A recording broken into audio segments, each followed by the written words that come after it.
Hello, beautiful. I'm your host, Nicole Goff. Welcome to the Ecstatic Life Podcast, the podcast for women who want it all: health, wealth, freedom, authenticity, love, beauty, all of the hidden gems just waiting to be uncovered.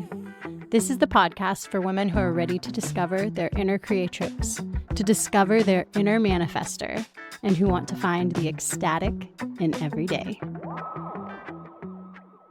Hi, and welcome back to the Ecstatic Life Podcast.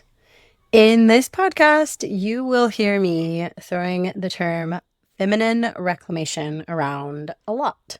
And so I thought I would go ahead and do one of these early podcast episodes on feminine reclamation so that you will have an idea of what it is and know what I'm talking about in case this term and idea is new to you.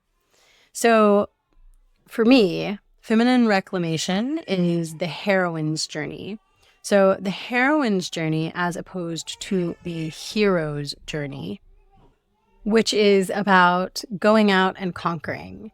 It's outwardly focused. The heroine's journey is inwardly focused. It's about what we can find, feel, and heal within ourselves.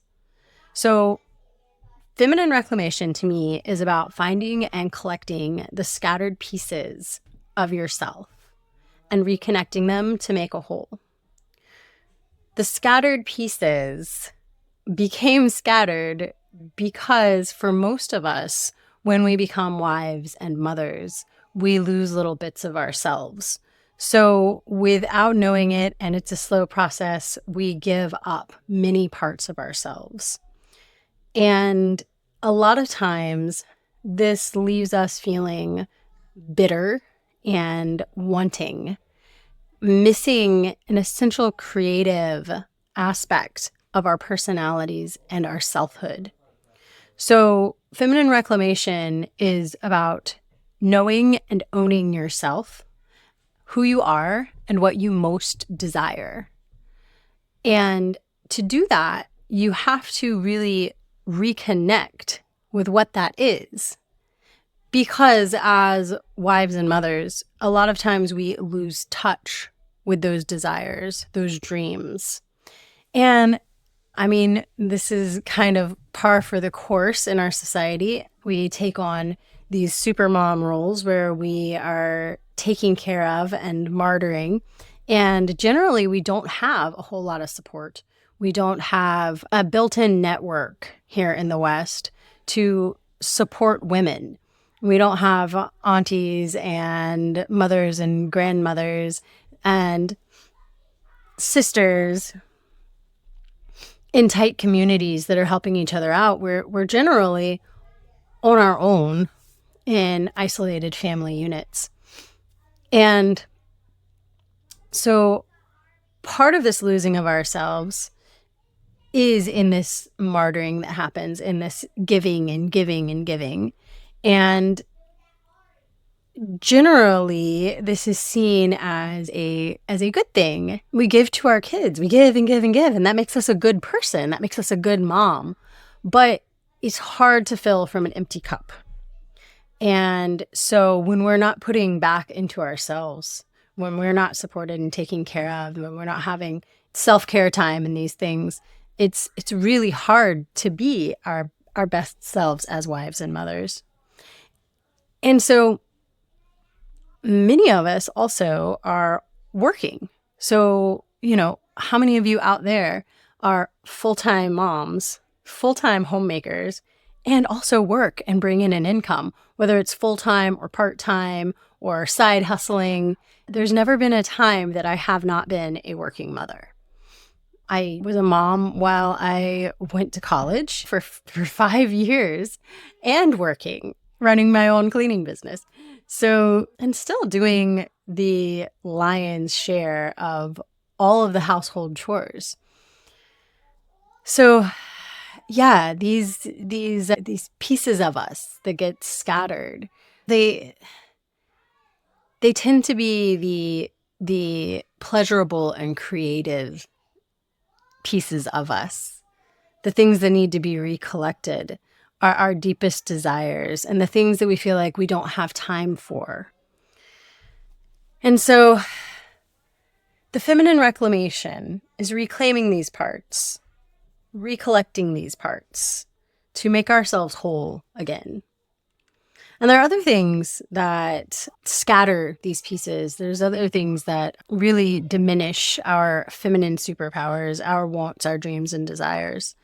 So our society's overemphasis on the masculine traits over the feminine traits is one of the things. And like I said before, the super mom, boss babe also is another one of these things. These are traits, ways of being that are really revered and looked up to in our society. There's an overemphasis on competition. So competition between men and women, and also competition between women and other women.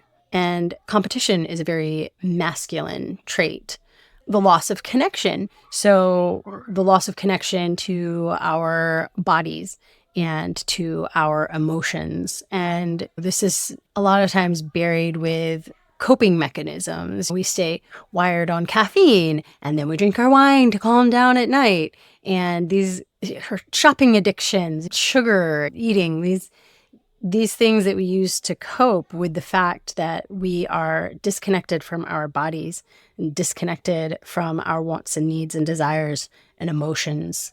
There's also the loss of eros. And eros is connected to the erotic, but it is not just in the sexual way. Eros is our life force energy.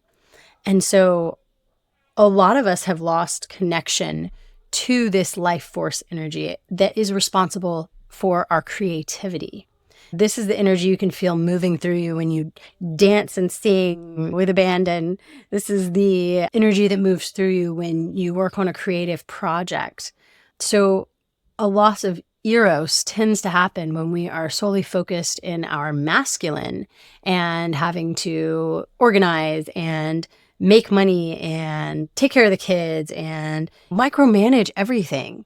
And when we are in that like externally focused, masculine focused energy, it's hard to connect with our sensuality. It's hard to connect with our creative energy.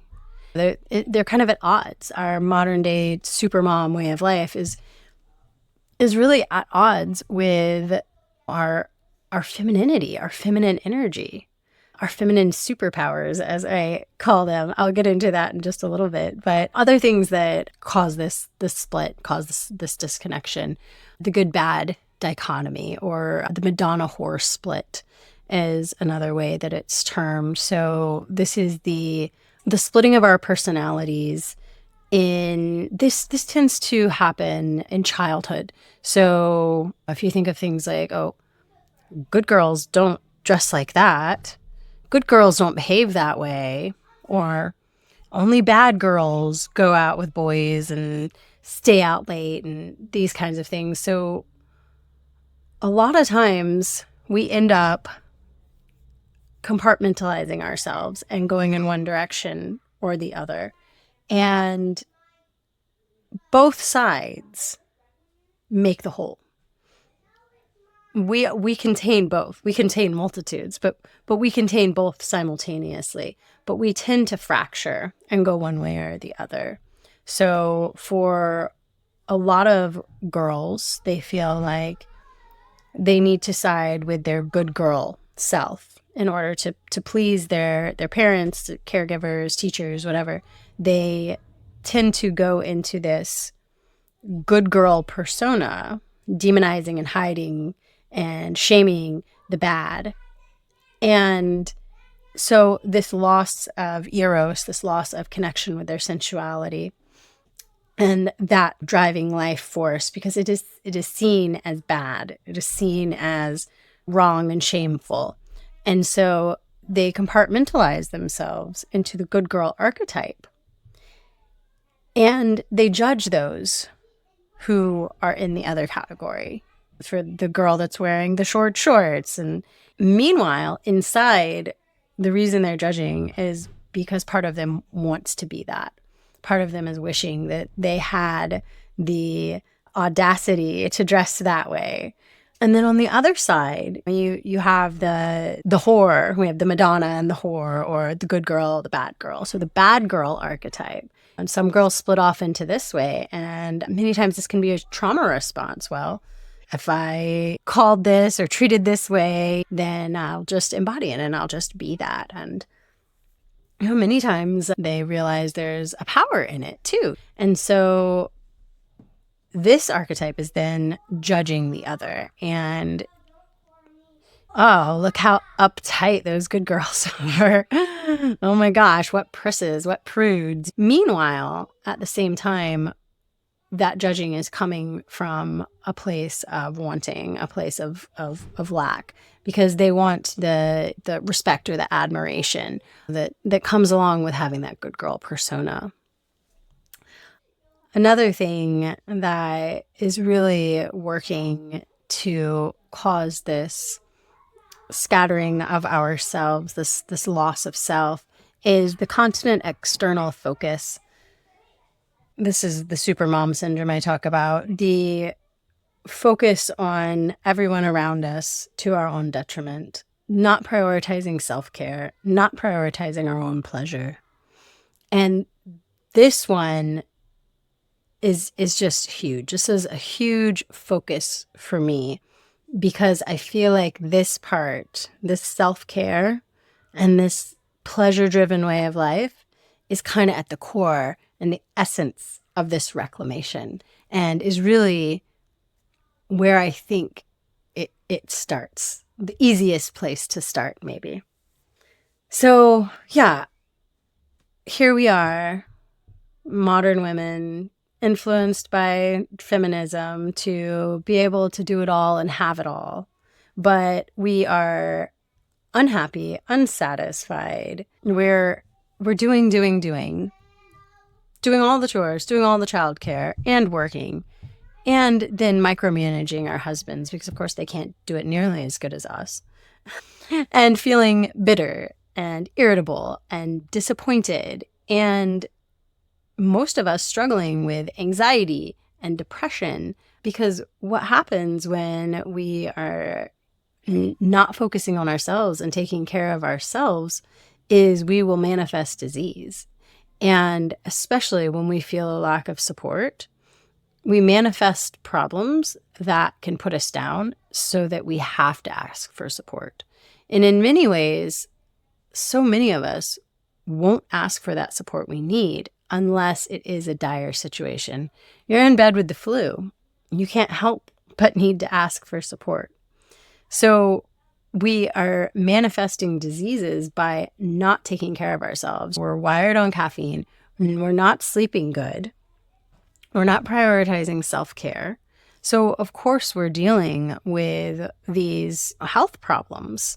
And then, as I alluded to before, many times we're engaging in some form of addictive behaviors in order to cope. And sometimes it's substances, alcohol, and whatever. But a lot of times it's social media or shopping or these things that are more socially acceptable. But the only way we can get this break for ourselves, this little brain break, this rest, is by engaging in these activities. But they're not really feeding us. They're not really filling us up. They're not really bringing us pleasure. And then we get together with our friends, and what do? We commiserate. And there's this term that I really loved since I learned it, and it's called commiseration culture. So this is what we as women have mostly in the West. We get together with our friends and we complain. We talk shit about our husbands. We complain about how stressful everything. We complain about our kids. And this is how we find connection.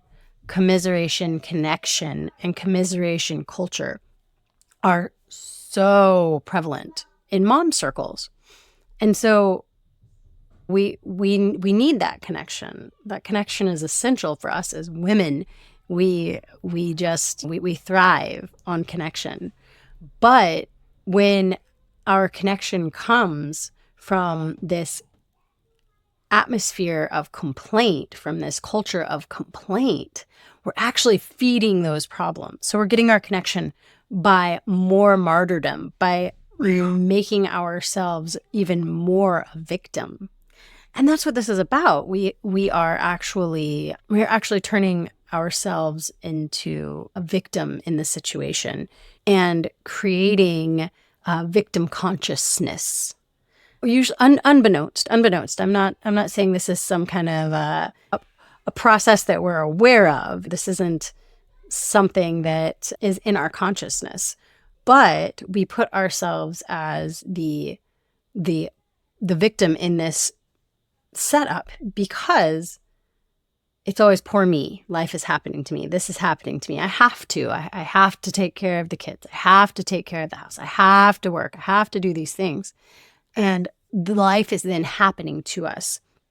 We are not the hero in our story. We are not writing our story. We are not writing our dreams. We are not living our dreams. And that is the story of many, if not most, modern women right now. But how did we get here?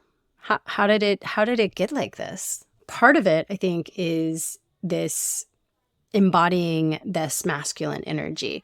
And this really started with the feminist revolution. And while the feminist revolution has brought about some equality that was needed, there's been a huge downside. And part of that is in this competition, this competitive drive that we have been encouraged to be in, this masculine energy, when it's not in our feminine nature. This girl boss energy, this drive, chase, capture, focus, this is very masculine energy. And from the feminist perspective, we're supposed to compete with men and be better than men. And this is so tiring for the female energy to be in this masculine energy all the time. Is very draining for the feminine body. And so a lot of times we're then oscillating between that driven masculine energy to the wounded feminine energy. This is the poor me energy, and we fall back into controlling and manipulative behaviors because we are over caretaking and we're martyring ourselves. And so we oscillate between the boss bitch and the wounded feminine, poor me. And it's not a fun place to be, as I'm sure many of you listening have felt. I was there personally. For me, a couple of years ago, I found myself at this place where I was over it all. I was so miserable. I felt like I was ready to just jump out of my skin. I was just so unhappy with where I had gotten, and I didn't know why. I was raising children that I loved, and I was working on all these community projects and doing all these wonderful things on paper, but then I was just feeling so drained and lost. And it was because I was not caring for myself. I was so externally focused on care for everyone else, on being a good mom and a good citizen of my community and a good leader for the boards that I was on, and a good wife and all of these things, a good daughter. But I wasn't looking inside at what lit me up, what I needed, what I wanted, what I desired in my own life. I was so focused on my to-do lists and scheduling and keeping everything clean and in order and paying the bills and bringing in money and all of these things to keep this life going, that I had no time at all for pleasure or self-care. And holding all of that masculine energy, trying to create that container, that set container all the time, all my checklists and everything, it was exhausting. It's exhausting for the female body. And then I'd oscillate into that wounded feminine, that poor me, and just bitch and nag. And I mean, I can look back and say I probably wasn't very pleasant to be around a lot of times because that wounded feminine can a lot of times be kind of biting. And so I'm like blaming and shaming and manipulating and emotional dumping, but it's all in hopes of getting our needs met. So what we are deeply needing when we're in that wounded feminine, what we are deeply, deeply desiring and craving and needing is just support and care and love. But it's so hard to get that when we are projecting outwards in that shame and blame cycle. It's so hard to get what we need because we don't know how to ask for it and we don't know how to give it to ourselves. So another big problem I see is the loss of connection to our bodies and our emotions and our eros. Like I said, we have been trained since childhood to disconnect from our feelings, disconnect from our emotions. We've been trained out of feeling our emotions and connecting with our bodies since the moment we were born, most of us. I mean, just think of the typical things that parents say to you, like, don't cry, be still, be quiet, be a good girl. And it's like, now, here, have an iPhone, have an iPad, or as we get older, here, have a glass of wine. Just take this pill. Like, we have been enculturated since birth to disconnect from our emotions.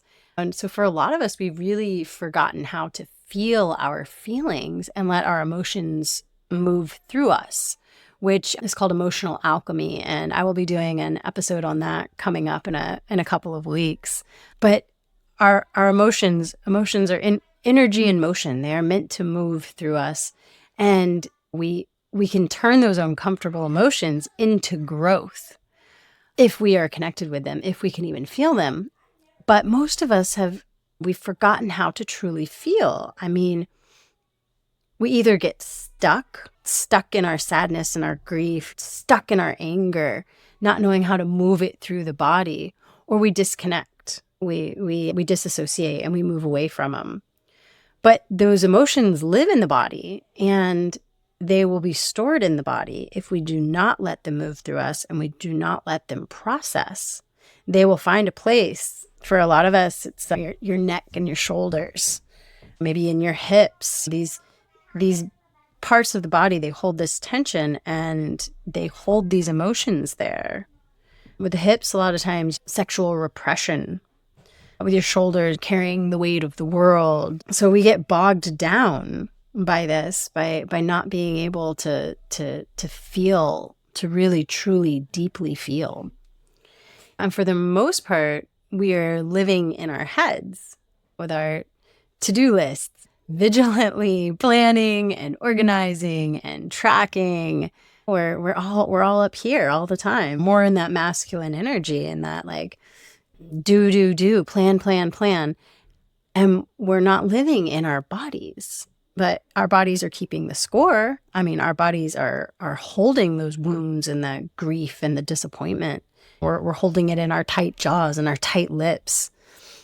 Our bodies are begging to have this emotion move through us. They're begging to dance with abandon, like the little girl that we once were in the tutu dancing around our living room, and until our parents squashed that eros right out of us. So we are inside begging to be brought back to that little girl energy, to be brought back to that life force energy and to let it move through us. That vital life force, that eros, it's crying out from deep within. But we've been programmed to denounce it, to label it as bad. This is where that whole Madonna horse split comes in. If you are in your body in that way and you're embodying that eros, then a lot of times you get that whore label.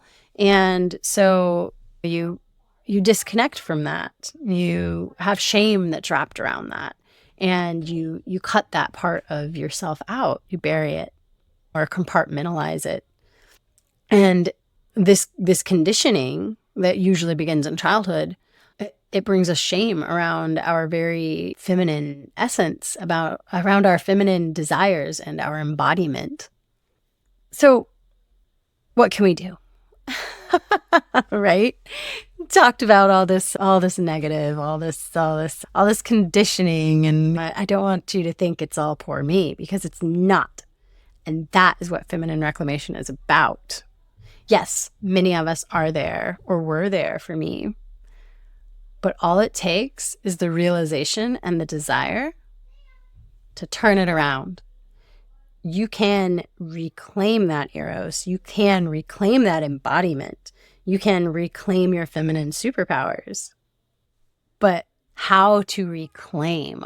Where do you start, right? I mean, like I said, a couple of years ago, I was uncomfortable in my own skin. I was so frustrated with my life. And yet I turned it around very quickly and actually very easily.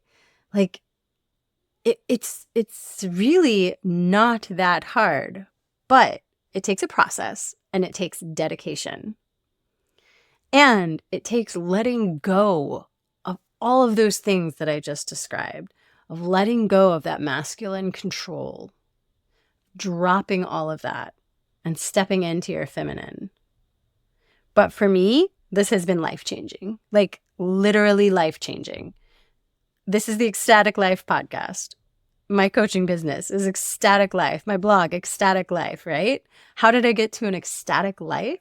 It was through these practices that I am about to outline. And to heal these wounds and to reclaim these feminine superpowers, you need to take a holistic approach. So it's head, hands, heart, mind, body, soul. And you also need to employ both your feminine energy and your masculine energy. So I'm going to let you know my blueprint, what turned everything around and made me happy in my skin, made me walk around on this earth in a joyful way for the last 2 years. And it starts off by first learning to mature our inner masculine. So this lays the foundation for your feminine reclamation. First, you must become your own good father. So a good father holds boundaries with love. So to do this, you create a container for yourself by employing discipline around self-care practices. So for me, this looked like taking a bubble bath by myself every single day. So I had a big garden tub. My kids were always wanting to get in the bath with me. It was always this thing that it's like my boundaries were being pushed, but I didn't enforce them. And so my first feminine reclamation move, my first masculine container that I set was to lock the door and take a half hour every single night to have a bath by myself. Told my husband, the kids are not to come in. You are in charge. And so this first step was my first reclamation.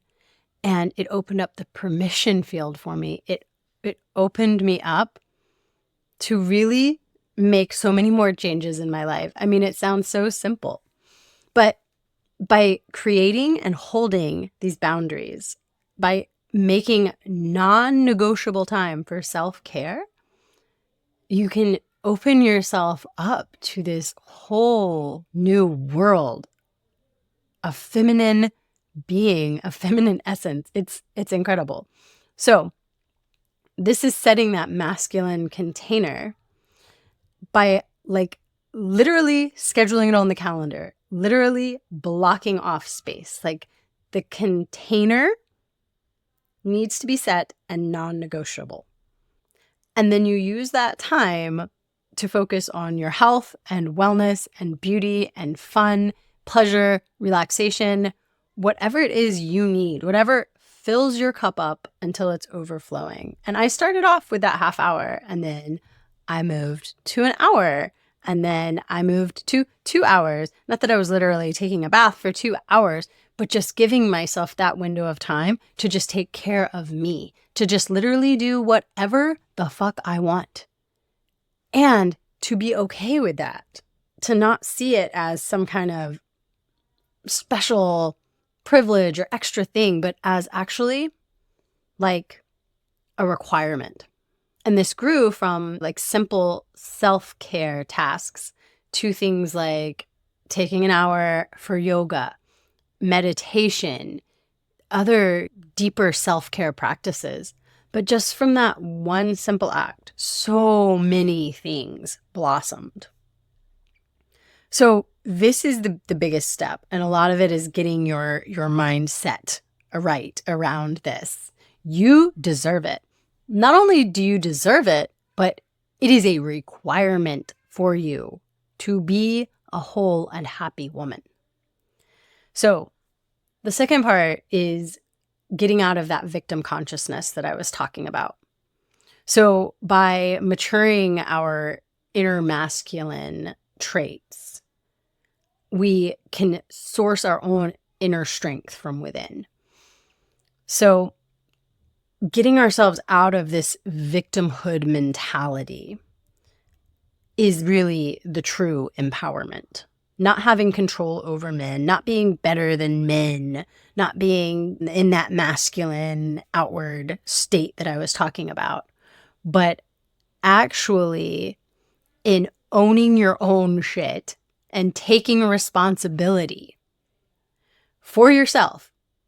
So this doesn't mean to like carry the weight of responsibility in a martyred way. So this isn't like what I was talking about before, like, oh, I hold up everything. This is not that at all. Taking responsibility for your inner life, for your feelings, for your emotions. So your emotions are your own. You own them, and only you can change them. Your happiness, you own that, and only you can find it. So you really have to radically take responsibility for your own inner state. And you do this by setting these boundaries, by setting that masculine container. And so that's really the foundation. That's this masculine foundation that is laid by setting these boundaries and having the will to stand up for them. And so once you do that, then you can start tapping into your feminine. You can start tapping into your eros. And this is one of your feminine superpowers. Your eros is your creative energy. It's your life-giving energy. It's your vital force, the vital force that is flowing through you. It's that which births all things. And as the name implies, it is also our erotic energy. And so we have to free that energy from the taboo and bring it out into the open and let it play. And this isn't like, it's not like an over-sexualized performative eroticism. Like, it's not outwardly focused. Tapping into our eros is about tapping into our own pleasure. So what is it that you desire? What feels wonderful to you? What makes you come alive with energy and passion? What are you energetically aligned with? So to me, like, I gauge this. I gauge what I feel passionate about, what I'm energetically aligned with what I call my fuck yes feeling. So, when you're in a full body yes, when you hear about something and you're like, oh, hell yes, that feeling. So for me, like, following that feeling generally is following my eros. And personally, that looks like dance a lot of the time. Ecstatic dance, as I've mentioned before, is one of my like just huge priorities. It's something that just makes me feel fully alive. But I mean, maybe it'd be for someone else singing and yoga and belly dancing or painting, anything that really makes you feel fully alive and in the moment. So I recommend getting quiet and getting real with yourself and getting in touch with this. I mean, journaling can help. Maybe making 2 categories, like what is a full yes and what is a full no. And you'll probably find some things that you're unsure about, but start with those full yeses and those full nos. So what are the things that you're doing or putting up with that you just hate, absolutely hate, and are not aligned with in any way? So part of it is saying yes to the yeses, and another part is saying no to the nos, and really honoring that about yourself. So make a list of your yeses and nos, and remember that your pleasure matters. Your internal world is important. Your happiness and your aliveness, your eros, it matters, and not just for you, but for everyone around you. Because if you are in this like martyred, bogged down state, you're not being fully the woman, the wife, the mother that you can be. And when you are tapped in to this eros, you are tapped into this life force energy, you are going to be 10 times, 20 times, 100 times better at playing these roles, better at being a mother and a wife and a community member, you know? So the next one is alchemizing your emotions. So to do this, we just need to remember to feel our feelings. We need to allow our emotions to exist and to honor them. Feelings need to be witnessed. And sometimes just by ourselves, and sometimes in communion with others. So like I was saying, this creates emotional alchemy, the ability to transform uncomfortable feelings and pain and discomfort into growth and change. So no more repressing your feelings, no more glossing over things and just saying, it's okay, I'm fine. By witnessing and accepting your emotions, you can transmute them. And so this doesn't mean indulging in over emotionalism. This isn't the oh, poor me, why me, that's not what I'm talking about. So this is about taking responsibility for the emotions that you are feeling rather than blaming them on others. And this is more of owning ourselves. Nobody can make you feel anything. Like I said, nobody can make you feel anything. And so this is really owning your emotions. And so like a simple practice for this is the next time an uncomfortable feeling arises, take 30 to 60 seconds to get quiet and just feel your feelings. So if you're in a situation with other people, take yourself out of it. Maybe just like excuse yourself to the bathroom. And you might feel sensations, uncomfortable sensations that you're very used to come up. So maybe like heat rushing up you, or tightening in your throat, or burning in your face, whatever it is for you, depending on the situation. And so when you're starting to have those reactions, when you're getting triggered or something hurts your feelings, take a step back, put yourself in a quiet place, and really focus inward and see where is that emotion living? Is it in your chest? Is it in your throat? How does it feel?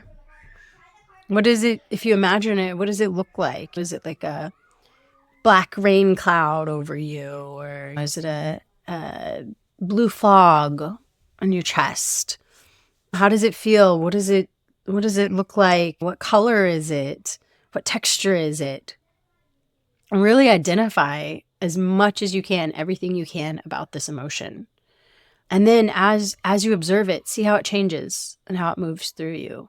Because that's what emotions are designed to do.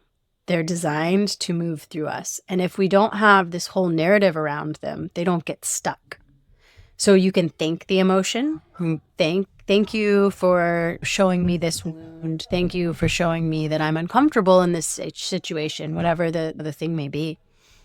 And then allow it to pass. After doing my last haircut, my friend Kat gifted me this hair tea from Rocky Red, and I have been loving it so much. I decided to become an affiliate with them. Their website is Rocky, ROCKEE, Red, REDD.com, and they have some really amazing products that I just cannot get enough of. One of them is this voluptuous beeswax candle for your goddess energy.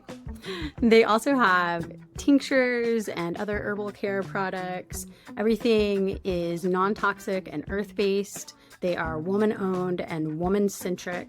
I would say goddess-centric, full of goddess vibes. They have a box that they send you, a monthly box that is their I Am Woman box with all kinds of goodies. Goodies like this sexy beeswax candle here. They also have beauty care products, herbal honeys, tinctures, health products. So definitely go and check them out. Rocky, ROCKEE, Red, REDD.com, and use the code Nicole Goff at checkout.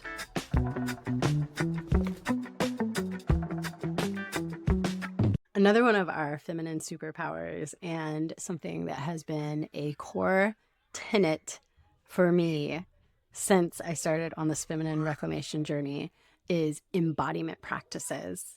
So it is time to get out of our heads and back into our bodies. And for me, I believe that sensual movement is a key to femininity. So our bodies not only want to be cared for and adored, but they want to allow our emotions and our desires and our dreams and our hurts to move through them.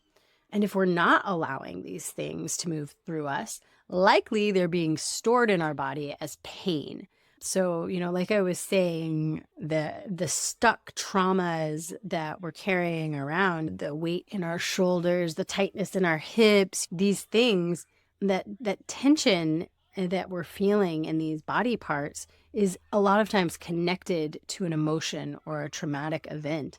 And so when we move intuitively, we move in the way that our body wants to move, we a lot of times can move these emotions and these traumas through and out of our bodies. And so a lot of times in the ecstatic dances that I go to, people will have big emotional releases. And I've cried at the ecstatic dances as these huge releases of emotions come out when I allow my body to move in the way that it wants to move. And so intuitive movement is, as the name implies, moving intuitively as your body wants. And so if we can tap into this, and you don't have to go to somatic therapy, although this, can be super helpful. You don't have to go to ecstatic dances. You don't have to go to something organized like this. It can be as simple as just taking 10 minutes, shutting your door, turning on a really nice playlist that really moves you, and then just tapping in to how your body wants to move. I mean, this could be through like yoga poses or, flows, or just dancing. You can twerk, belly dance, writhe around on the floor like a toddler if that's what, you're called to do. It's just tapping into what your body needs, what your body is asking for, and then moving that stuck energy out of your body. And another aspect of embodiment is about allowing the woman that we desire to become to inhabit our bodies now. So We literally manifest our future desire by physically embodying it in the present. Let me say that again. We manifest the future woman we want to be by living her in the present. So, what does that look like?